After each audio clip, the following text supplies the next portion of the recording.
अध्यक्ष गुरुद्वारा गुरु नानक दरबार पुना कॅम्प. आपण सर्वांना माहिती आहे की या वर्षी गुरु तेग बहादर यांचे शहादतला 350 वर्ष झाले. त्या उपलक्षमध्ये अख्ख्या भारतामध्ये अख्ख्या विश्वामध्ये वेगवेगळे प्रोग्राम होत आहेत. गव्हर्नमेंट ऑफ इंडियानेही भरपूर प्रोग्राम केले. गव्हर्नमेंट ऑफ महाराष्ट्राने ऑलरेडी एक प्रोग्राम नागपूरला सक्सेसफुल केला आहे. दुसरा प्रोग्राम मुंबई आणि तिसरा नांदेडला होणार आहे. कीर्तन दरबार मोठा ठेवलेला त्यांनी. तर मुंबईला न्यू मुंबईला 450 एकर जमीन त्यांनी अक्वायर केली. त्यासाठी मोठा प्रोग्राम करणार आहे. त्या उपलक्षमध्ये गुरुद्वारा गुरु नानक दरबार पुना कॅम्प व पुण्यातले सगळे गुरुद्वारे मिळून आणि गुरु नानक युथ फाउंडेशन याच्या सकट मिळून आम्ही सगळे एक रॅली काढतोय. जी रॅली आहे ते 25 तारखेला गुरुवारी सकाळी 9 वाजता गुरुद्वारा गुरु नानक दरबार पुना कॅम्प इथून ते सुरुवात होणार आहे. त्यामध्ये कुठलाही स्लोगन होणार नाही, कुठलाही बोबाटा करणार नाही, काही नाही. फक्त त्याच्यात आम्ही गुरु आपला वाहेगुरुची धून ते चालून आणणार आहे. शपथ फक्त चालून आणणार आहे. आणि त्यामध्ये आम्ही वेगवेगळे आपले पॅम्पलेट छापलेत. आम्ही हे पॅम्पलेट एक 50,000 छापले. जाताना रस्त्यात दोघांना देणार आहे. ह्यामध्ये एक शॉर्ट हिस्ट्री गुरु तेग बहादरची लिहिलेली आहे. त्यांना जेव्हा काश्मीरी पंडित त्यांच्याकडे गेले त्यांनी रिक्वेस्ट केली की काश्मीरमध्ये औरंगजेब यांचे अत्याचार करून कंपल्सरी लोकांना कन्वर्ट करत होता मुस्लिममध्ये, इस्लाम धर्म करायला ते फोर्स करत होता. तर त्यांना कसं थांबवायचं. त्या काळामध्ये सगळे पंडित त्यांच्या बाबाजी ते दरबारमध्ये होते. त्याच्या 9 वर्षाचा मुलगा गुरु गोविंद सिंग ते आत आले. तर त्यांनी विचारला पिताजी आप क्या सोच रहे हो. त्याने सांगितलं विचार करतोय की जर हिंदू धर्माला वाचवायचे असेल तर एका मोठ्या धार्मिक माणसाने साधन द्यायला पाहिजे. तर 9 वर्षाचा मुलगा काय म्हणतो, पिताजी आपसे बड़ा आदमी और कौन हो सकता है. देखो 9 वर्षाचा मुलगा म्हणतोय की तुमच्यापेक्षा मोठा धर्मगुरु कोण आहे. नाही. तर त्यांनी पंडितांना सांगितलं औरंगजेब को मेसेज भेजो, जर तुम्ही मला इस्लाम मध्ये धर्म केला आम्ही सगळे इस्लाम धर्म घेणार. नंतर त्यांना गुरु तेग बहादरजींना आणि त्यांच्या साथीदारांना भाई दसीदास, मतीदास आणि दयालाजी यांना अरेस्ट केला गेला आणि त्यांना दिल्लीला त्यांनी आणलं. तिथं त्याच्यावर त्यांनी वेगवेगळे त्यांना प्रलोभन दिले, तुम्हाला आम्ही हे देतो, तुम्हाला ते देतो, पण त्यांनी कुठल्याही परिस्थितीमध्ये ते स्वीकार केला नाही. पाय द्यायला त्यांनी मध्ये चेहरा मारून त्यांना कापला मधून. ते तुम्हाला फोटो तुम्ही बघितले असेल, आम्ही इथं छापले नाही. पण 2 तुकडे केले आणि पाय मतीत असताना त्याने जीवन पोळामध्ये घालून आग लावली, जीवन जाळला त्यांना. नंतर जेव्हा पाय द्यायला त्यांनी मोठ्या भांड्यामध्ये पाणी गरम उकडून त्यामुळे त्यांना बसवलं. असं त्यांनी त्यांची शहादत दिली. मग गुरु तेग मध्ये शिरछेद केला. शिरछेद केल्यावर तुफान आला भरपूर. तुफानच्या नंतर तिथं त्यांची बॉडी द्यायला तयार नव्हते ते. तर त्यांचे सेवादार लोकांनी एकाने ते शिर घेतला आणि ते डायरेक्ट अमृतसरला गेले. आपला अनंतपूरला पोहोचले ते. आणि एक त्यांनी काय केलं, त्यांची बॉडीला आपल्या घरी आणलं घराला आग लावून टाकली. तर तसे ते केला. तर त्यांची शहादत जे आहे ते एक अत्याचारच्या अगेन्स्ट, त्या टायमाला हिंदूंवर अत्याचार होता त्यांच्या अगेन्स्ट त्यांनी आपला शहादत दिली. हा जो धार्मिक प्रोग्राम आहे आतापर्यंत लोकांच्या इथं पोहोचला नव्हता. त्या पोहोचवायला आम्ही काय केलंय, वेगवेगळे पुस्तकं छापले इंग्लिशमध्ये, हिंदीमध्ये आणि मराठीमध्ये.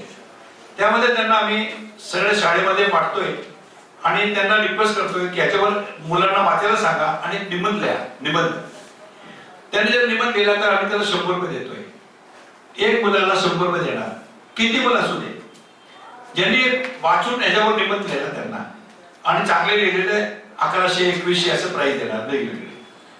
आम्ही त्या उपलक्ष्यमध्ये आता 25 तारखेला सकाळी 9 वाजता जे रॅली निघणार आहे ते रॅली कॅम्प गुरुद्वारा निघणार आहे. त्याला फ्लॅग ऑफ करायला आमचे जॉईंट पोलीस कमिशनर रंजन कुमारजी येणार आहे आणि तिथून रॅली निघून MG रोडला येणार. MG रोडवरून अरोरा टावरवरून ते लाल देवल पुढे येऊन KEM हॉस्पिटल पासून खाली आमचे आपला दारुवाला पूल पासून डाव्या बाजूला शेरगुर सिंग सभा गणेशपेठ जाणार गुरुद्वारा. तिथून परत हमजेगाव चौकून परत सोनामठ चौकला येणार. सोनामठ चौक पासून परत राईट टर्न घेणार ते आणि फडकेगाव चौक पासून ते डायरेक्ट जिजामाता चौकवर येणार. तिथून सकाळ ऑफिस मधून मोडामधून ते भाऊरंगारी गणपती तिथून निघून लक्ष्मीला येऊन दगडूशेठच्या गणपती इथं त्याचं स्वागत होणार आहे. नंतर तिथून आम्ही परत लक्ष्मी रोडला येणार. लक्ष्मी रोड सरळ आपला इथं आलकडागी चौक पर्यंत येणार. तिथून तिलक रोड आम्ही स्वारगेट पासून आम्ही भवानी पेठला जाणार. म्हणजे त्या टिंबर मार्केट मधून बाहेर निघून मॉडर्न बेकरी पासून उजव्या बाजूला जाऊन तिथून क्वार्टर गेट पासून सायकल सोसायटी तिथून मधून निघून मग GPO साधू वासवानी मिशन तिथून परत पुढे जाऊन राईट टर्न मारून फिरून आम्ही पुन्हा पासून डाव्या बाजूला टर्न मारणार. तिथं हालेकृष्ण मंदिर त्यांचं स्वागत करणार आहे मोठा. त्याच्यानंतर गुरुद्वारा कॅम्प मध्ये 2 तासात ते रॅली इथं पोहोचणार आहे. आणि त्यासाठी ते उपलक्ष्यमध्ये मी सगळं आवाहन करतो की हे फक्त शिखांचा तेव्हार नाहीये. हे हिंदू धर्मासाठी जे केलेले रक्षणासाठी दिलेले बलिदान आहे. सगळ्यांना मी आवाहन करतो की सगळे तुम्ही त्या रॅलीमध्ये सामील व्हा आणि त्यांना आपले मानवंदना द्या. आणि मी आता रिक्वेस्ट करतो की 26 तारखेला आम्ही जो प्रोग्राम केला आहे त्याच्या बाबतीत तुम्हाला अमरजीत सिंग छाबरा बोलतील. नमस्कार. 27 तारखेला 27 तारखेच्या जे साहेबजाद्यांचा शहीदी दिवस आहे त्याच्या निमित्त आम्ही 26 तारखेला कॅम्प गुरुद्वाऱ्यामध्ये आपण 4 साहेबजादे मूवी दाखवणार आहे 8:30 वाजता संध्याकाळी गुरुद्वाऱ्यात. भरपूर हिंदू गरजदार पार्टी आमच्या बरोबर आहेत त्या मूवी बघायला. ते मूवी दाखवण्याचा उद्देश हे आहे की भरपूर लोकांना माहिती नाही कुर्बानी काय. योगीजींनी त्या दिवशीचा बाल दिवस म्हणून साजरा करावे हे ऐलान पण केलेलं आहे तरी 26 ला. तर आम्ही 26 तारखे संध्याकाळी तो पिक्चर दाखवणार आहे गुरुद्वाऱ्यात. तर आम्ही रिक्वेस्ट करतो मॅक्झिमम लोकांनी ते पिक्चर बघावे आणि त्यांना इतिहास माहित पडेल की आपला ते 4 साहेबजाद्यांनी जी कुर्बानी दिली त्याचा इतिहास काय आहे. नमस्कार. ते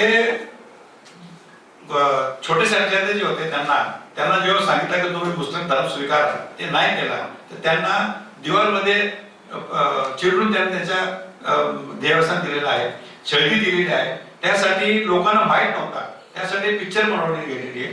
ते पिक्चर आम्ही आता पहिला 26 तारखेला गुरुद्वारा पुन्हा दाखवणार. परत आमच्याकडे भरपूर डिमांड्स आले. ज्या शाळेमध्ये त्यांनी सांगितलंय SV युनियन मध्ये त्यांनी सांगितलंय तिथं आम्ही जाणार आहोत. वेगवेगळ्या शाळेमध्ये जे आम्हाला डिमांड करतील तिथं आम्ही ते पिक्चर दाखवायला नेणार आहोत आणि ते पिक्चर फ्री दाखवणार सगळ्यांना. ते काही खर्च घेणार नाही, काही नाही.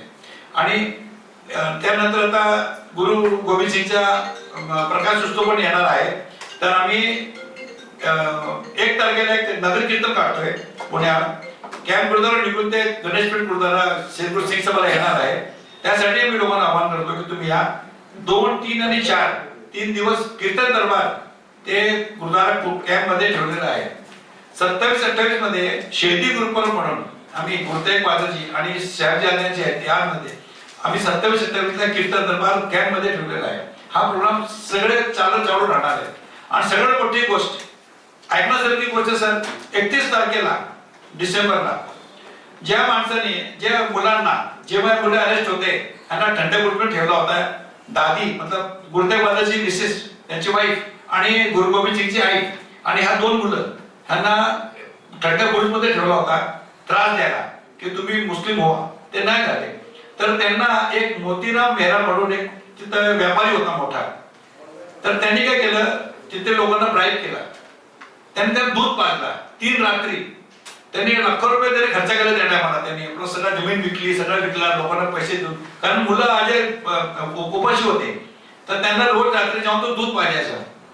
जेव्हा हे झाला 1927ला, नंतर जेव्हा राजाला कळालं त्यांनी त्या मोतीरामच्या पुरी फॅमिलीला आपल्या गन्नाचे रस काढायची मशीन मध्ये टाकून सगळं फॅमिलीला मारलं, कारण त्यांनी तो मुलांना दूध पाजला होता. त्यासाठी 31 तारखेला सकाळपासून संध्याकाळपर्यंत गुरुद्वारा कॅम्प मध्ये येणाऱ्या भाविकांना दूधची सेवा करणार आहोत.